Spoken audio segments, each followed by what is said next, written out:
kibamba nibuka Imana ko ari iyatanga nshaka amafaranga byanga bikunda nimara kugwiza mbeho nka kibamba nibuka Imana ko ari iyatanga inuka ifaranga nzava ku muhanda nze nitwa kibamba nica ndetse nkakizaho umwana byarakiza azagenda n'ahamanzi buka amabandi twabanye kuri street umukene nuka nzamutuza heza niko kuba nigamba nakuza nkanga byo kwegera indaya ngo nyihe kumagana sibyo nzaba nshaka ahubwo nzazishakashaka nzigira inama nk'abana b'i Rwanda mberekana ingaruka bakura mu mwanda niko kuba superstar numva nifuza sinzifuza nk'abavuga ngo ningira ifaranga nzagura injanga ndetse ku runyanga iyo nta gahunda ahubwo n'ubuzanga nzakunda barara mbereka ibishoboka ko nabo bazaga bakambara timba bakava muri jampa na zakabutura umutwaro nikoreye wo kuba umurara ibyo nzabisoza nanjye menya kubaho nzakora ndeba niteganyiriza ejo hazaza hazabe heza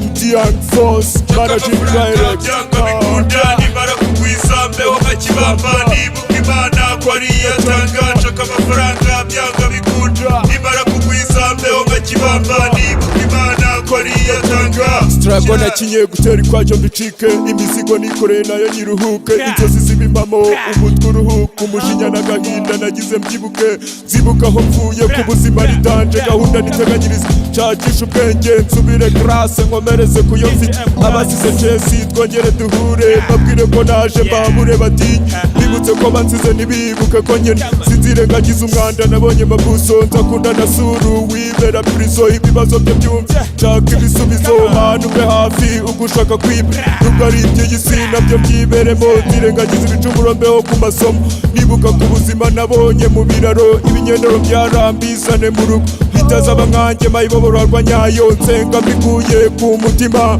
mve mu gahinda ko mwuyu muhanda niziritse umukanda aho mbura n'ijana ryo kugura jigo mahano ube hafi ndeke kuba fagasi dore nguye ku gasi aho ngenda n'igitsi ngende n'ipikipiki nari bira giti agati kumenyo maganyura umureti mpashe kugura ji amazi aribwo nzori jikure wifuke ngende nk'umuhasura nimara kugwiza mbeho nka kibamba nibuka Imana ko ari iyatanga nshaka amafaranga byanga bikunda nimara kugwiza mbeho nka kibamba nibuka Imana ko ari iyatanga sinzi nikashe nzikine nk'umucarutsi nimbona agatotsi sinerwe n'abakatsi bazaze ndi maso mbatera amashoti nimbona abashonji mbafatire capati agahinda kanjye nuko ndi ku butindi anytime nzaza ntote mfunguze konti nzajya njya buwate mane kuri boshe nanigirije ku mavesi igishove cyanjye fresh muri icyo gihe nzaba nsaba abakire batuze nanjye ubwanjye buzaba bwakeye nabyutse naracitse ubukene nizire ndi cash mane abakene mutuze mbihoreze nze mbazamure abakire sayi bakabeje kubanira mwarumiwe kwitwa umukene byanyishikane mbura imibare nkeneye ibizamukire nzikine ku mihanda